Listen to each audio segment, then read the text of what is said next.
Hey guys, it's Django here. Hope you're having a rad day. Today I have something pretty cool to show you. I have managed to get Reaper working on Linux Mint.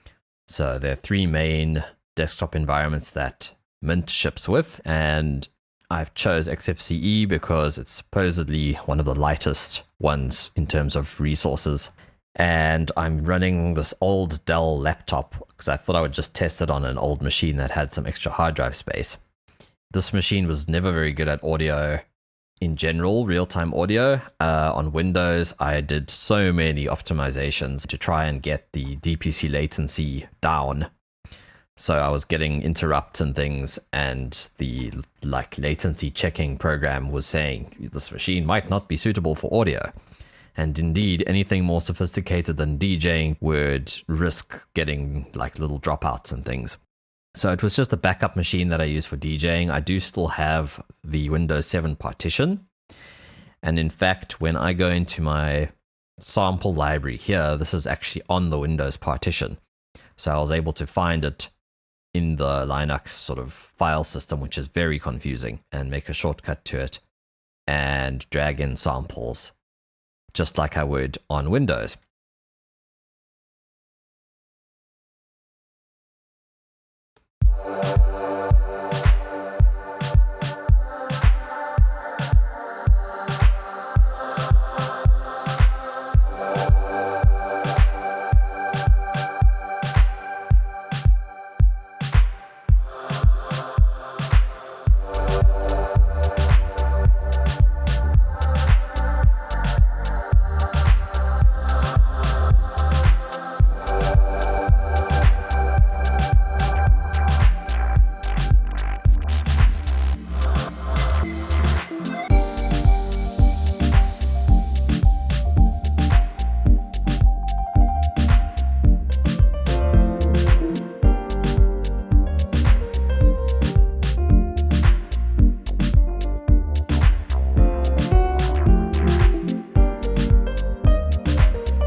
So let's take a look at some of the sounds I used. All the plugins that I've used in this were either from Reaper itself, bundled with Reaper, or free, including the piano. So perhaps we should start with that.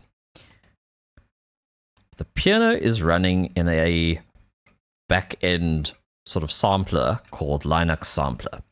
What I mean by a back-end is similar to Jack, where you have different interfaces. Same goes for LinuxSampler. So it's a standalone interface, and you can add a channel, and then you browse for, in this case, an SFZ. Then you go browse for the instrument. I've got this Salamander Grand Piano, which is an amazing sound font. Highly recommended if you're on Windows as well. There are SF2 is another format you can do, or GIG. And once you load it, it looks like this. You'll see when I play a note, it's receiving MIDI, so it's a good way to check if you've got it set up correctly. You basically you keep one instance of this sampler running in the background, and then you have multiple tracks. You'll have to send the other MIDI tracks to the initial track that has LinuxSampler on it. So if we look on this track, you'll see that I have LinuxSampler as a VST, but it has no GUI at all. So the GUI is this standalone thing.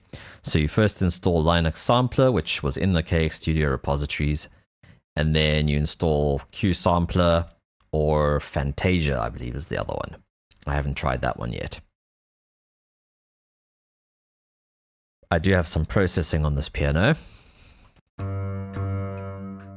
The EQ was just taking out some of the harsh brightness.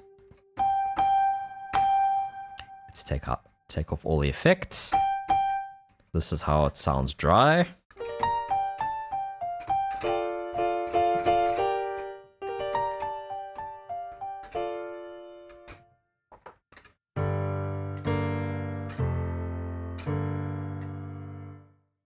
this is a multi-sampled piano, which means they recorded every key and different velocities for each key. Maybe it even has round robin, so it'll trigger different samples even if you hit the same velocity. And that is how they get it to sound realistic. So the processing I did on this,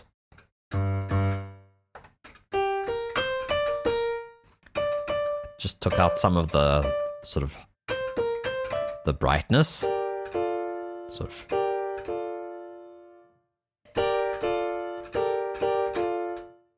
And then I compressed it so that the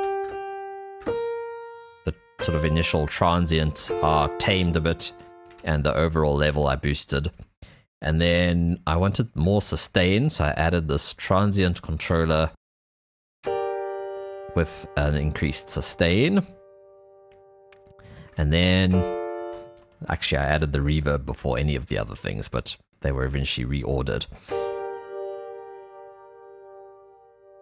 This is a free reverb called Dragonfly Reverb. You can also get it on Windows. It had two plugins. There was a room and a hall. I also have Tell Noisemaker. There's a Linux version of that. So if you just search Tell-plugins, and it's sort of a pack of all various plugins of theirs that they ported. So this was a bass sound.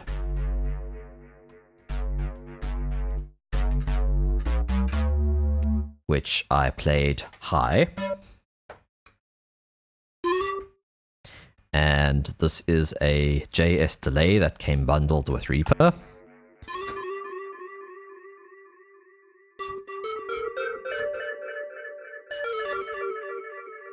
And Dragonfly Reverb again.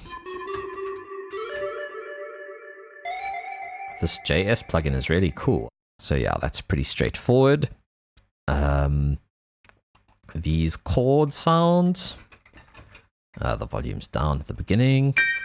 Ooh.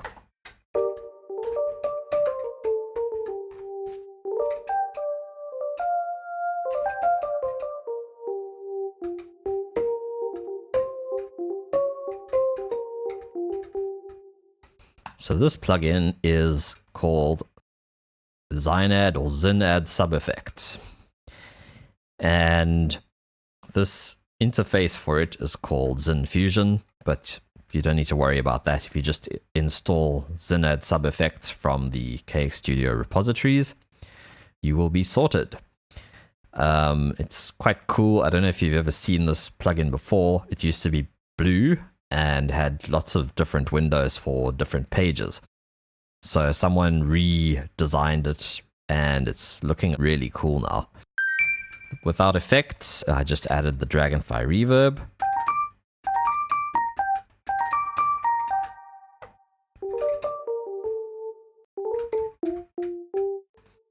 And the EQ was just taking out some lows.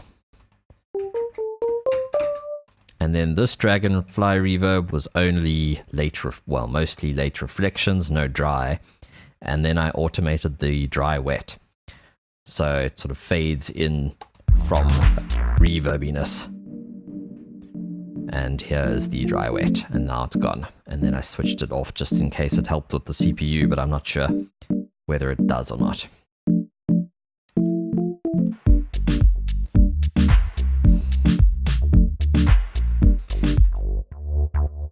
So the bass is good old Vember Audio Surge. This wasn't a preset, this was one I made with the two parts in dual mode. So if I single them out, the one is just a sine wave.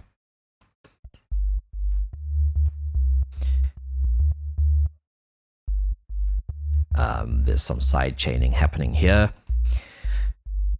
And the B part is a high pass saw wave, so I use the high pass over here. And then filter 1, this filter is being modulated by this filter envelope. I think I played with some wave shaping but ended up not using it. And the mod wheel is modulating the release, the cutoff, resonance, and and also the decay of the filter, so sort of the pluckiness of the filter. They're all being modulated by my mod wheel, which is being automated and is being automated inside the clip, which is not normally how I work. As you may know from other videos, I usually use recontrol MIDI, but I hadn't gotten around to setting it up yet. I was just basically trying to use Reaper sort of as stock as possible for a while, just to re-familiarize myself with what it's like, basically. I'm looking for mod wheel. So I basically just recorded in mod wheel automation after I'd played in the notes. And what's interesting about this was some of the original values stayed behind when I tried to overwrite some of the part. So what I should actually have done is come in and deleted the automation before I re-recorded it. But I kind of liked how it glitched out.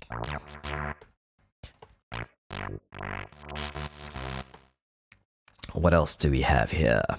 Oh, this choir.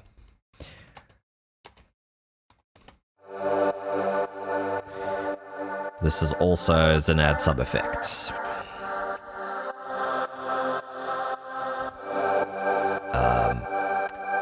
Just a preset of theirs and sidechain compressed.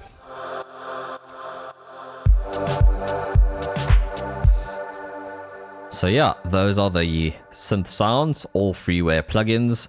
I'm really quite pleased with the results, actually, considering that it's all freeware. The bass, by the way, was being sent to this track.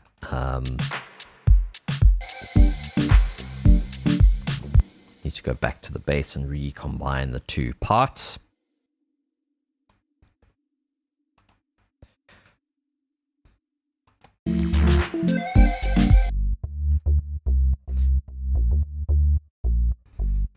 So this bass is being sent to this reverb, which is just the default reverb, Reaper reverb. And if you go add here, you can add a reverb generator. And I filtered it a little bit, high pass filtered it, and I think stretched it slightly as well, just to make the tail a little bit longer. So the only other thing in this project obviously are the drums. This was just a reversed cymbal with a bit of volume automation. I tend to use the trim volume lane. I just prefer how it works, where I can still use my volume controls. I think through SWS you can actually assign it a keyboard shortcut to make it visible. But I looked in the action list without SWS and couldn't find it. So I just had to come in here and hit trim volume. Once I get SWS going, I'll create a shortcut for it. In terms of the drums, this is just a snare with Dragonfly reverb on it. Some hi-hats with recomp for side chaining. Then I had these two claps.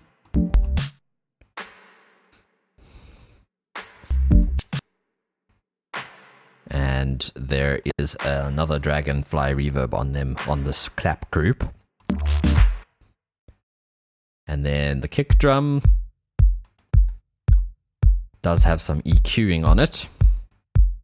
Fair bit of it without them. Sounds like that.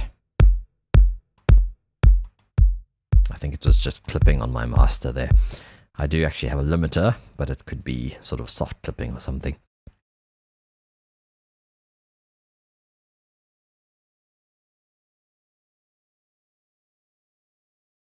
So if you've used Windows before, you'll know there's ASIO drivers for low latency. And on Linux, there's ELSA and Jack. And Jack is this program here. Well, actually, this is a front end. So that Jack itself is basically just code, I believe. And this is sort of a user interface you can get. There are other ones as well. I've got my settings in here. So 256 samples, buffer size. I can run all the way down to 64, but I had quite a few crackles and dropouts and things. So this seemed to be the most stable setting for this machine. I'm sure I could get it lower on my desktop.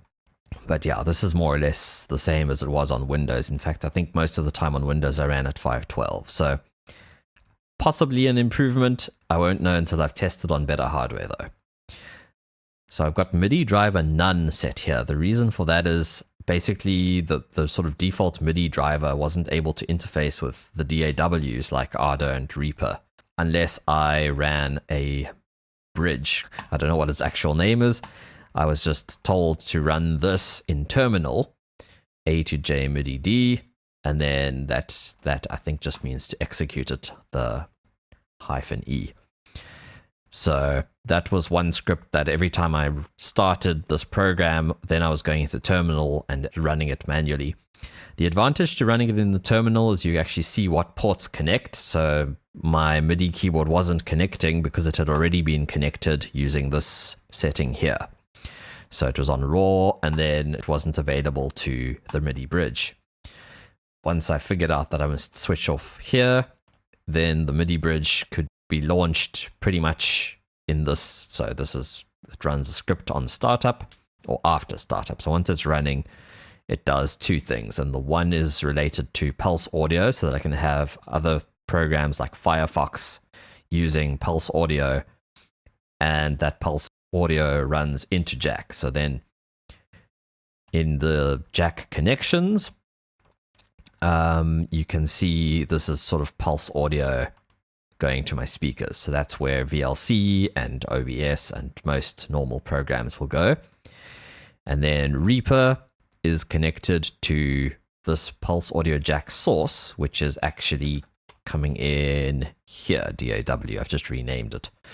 And then my mic I've wired from this Capture 1 on my interface, which is a Behringer UMC204HD. It has two inputs, and my mic is in the first input, so it's going to REAPER as well as to the sort of another input inside OBS. So if you add an input, here, jack input client. So I did that, and then it asked me how many channels I wanted, and I just said 1, and that's my microphone. And then I've hidden the default OBS inputs that they normally give you here, just because I hadn't figured out how to get them to work. So yeah, now if I play something in REAPER, let me record, enable a track.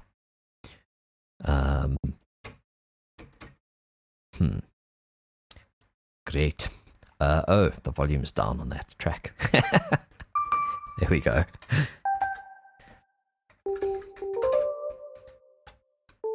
So you'll see it's coming through here, and that's how you guys are hearing it. I'm sort of screen recording. I could use the webcam, but I'm using my phone as a camera because the quality is a lot better than on this laptop. So yeah, that is how I have it set up. Installing things was a learning curve. So the first thing I was advised to do by the internet, I guess, was install KX Studio Repositories. KX Studio Repositories are sort of a database of packages, and packages can be a piece of software packaged for your particular operating system. And Linux Mint and Ubuntu tend to share software, so you can generally follow Ubuntu instructions for Linux Mint. So basically, if I look for KX Studio Repositories, I'm asking a lot of this laptop. It's doing quite well though. So yeah, on this page here, there are instructions for how to install it. So basically, you had to run each of these commands, and once it was installed, it allows you to use the terminal to search for and install applications. You could probably also use the Synaptic Software Manager, but to be honest, I didn't need it. I didn't gel with it. Most of the time, I just used the terminal. So a quick brief on what some of these commands mean. This over here looks like sudo, it actually stands for super user do. So sudo is what most people say. And what super user means is kind of like administrator on Windows. Linux, they call it your super user or root user. So to install applications, you need to preface it with sudo. And then apt, I believe it's to do with packages. That's basically addressing your package manager. So once I had it installed, I could run commands like this. Sudo, actually I don't need sudo, to first search for a plugin or DAW that you've heard of. I would go apt search Ardour, for example, which is a free DAW for Linux. And the package manager has these different results. This is basically the 32-bit version where it says i386. So for a 64-bit operating system, you'd want to just install the 64-bit Ardour. So what you would do is say super user do apt install Ardour.